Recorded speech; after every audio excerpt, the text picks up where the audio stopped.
starting with your business objective ensures that your event rolls up to something that makes sense for your business.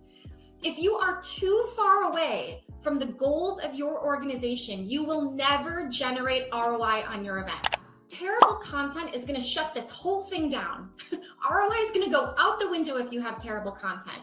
There are three main reasons that people leave an event. Number one, the content isn't what they signed up for. Number two, it was too salesy. Number three, the presenter wasn't engaging enough. Engagement scoring is a way for you to track your relationship that a prospect has with your brand by calculating how engaged they are.